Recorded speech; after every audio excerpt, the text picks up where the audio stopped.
Salam selamat pagi dan salam sejahtera bagi kita dimanapun Anda berada. Tidak lupa kami mengucapkan selamat ulang tahun bagi Anda yang merayakan ulang tahun kelahiran dan juga ulang tahun pernikahan di tengah-tengah rumah tangga Anda. Kiranya Tuhan memberkati hidupmu dan rumah tanggamu. Kami juga selalu berdoa bagi Bapak Ibu Saudara-saudari yang masih terbaring lemah di tempat tidur, baik di rumah sakit maupun di rumah Anda. Kiranya Tuhan menjawab doa-doa kita dan Anda sekalian diberikan kesembuhan untuk dapat kembali beraktivitas sebagaimana biasanya. Sebelum kita memulai segala sesuatu aktivitas di dalam satu hari ini, mari kita terlebih dahulu mendengarkan firman Tuhan untuk hari ini yang diambil dari kitab Mazmur pasal 27 ayat yang pertama. Begini dikatakan, dari Daud, Tuhanlah terangku dan keselamatanku. Kepada siapakah aku harus takut? Tuhanlah benteng hidupku. Terhadap siapakah aku harus gentar? Demikian firman Tuhan. Saudara-saudari yang terkasih, rasa aman adalah salah satu hal yang sangat didambakan dan diinginkan setiap orang. Kejahatan, mara bahaya, dan penyakit bisa muncul kapan saja dan dari mana saja tanpa kita duga.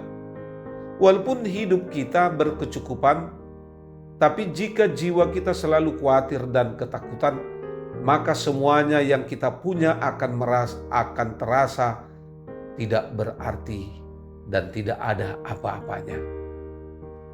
Rasa aman tidak dapat dibeli dan juga tidak akan kita dapat jika hanya mengandalkan kekuatan dari dunia ini.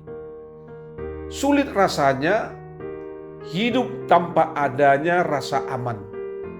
Banyak keputusan yang kita ambil dalam hidup ini yang salah satunya dilandasi kebutuhan akan adanya rasa aman. Persoalannya adalah di mana kita bisa mendapatkan rasa aman yang sejati?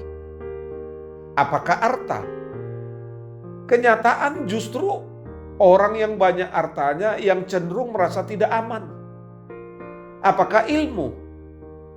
Ada sindrom mahasiswa kedokteran yang merasa dirinya menderita penyakit tertentu justru karena ia belajar ilmu kedokteran.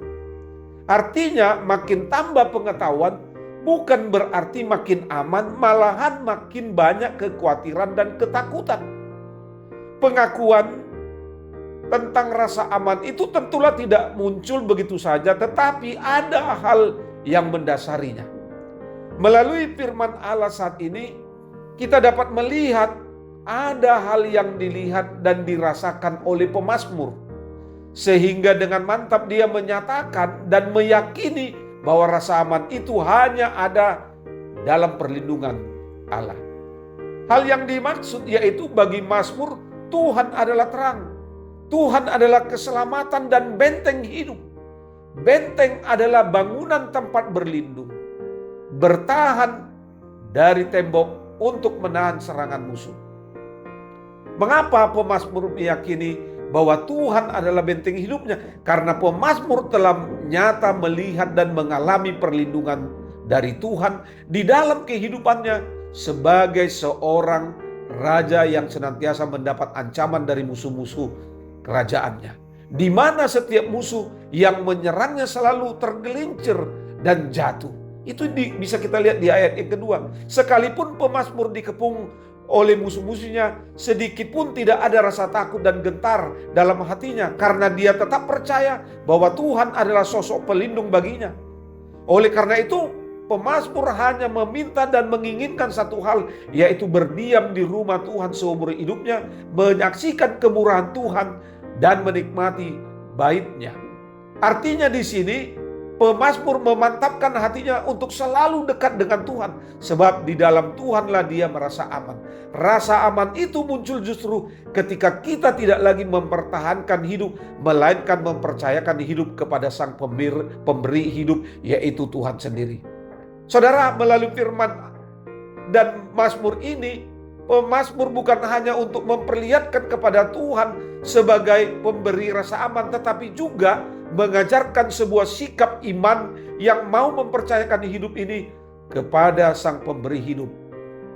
Tanpa sikap iman seperti itu, maka rasa aman, kekhawatiran, rasa tidak aman, kekhawatiran akan selalu menghantui diri kita. Oleh karena itu, hiduplah dalam ketaatan. Sebab ketaatan adalah kunci untuk beroleh rasa aman dan perlindungan dari Tuhan. Karena itu saudara, di dalam melakukan aktivitas satu hari ini, yakinlah Tuhan selalu memberikan rasa aman di tengah-tengah menjalani aktivitasmu. Selamat beraktivitas, Tuhan Yesus memberkati. Shalom.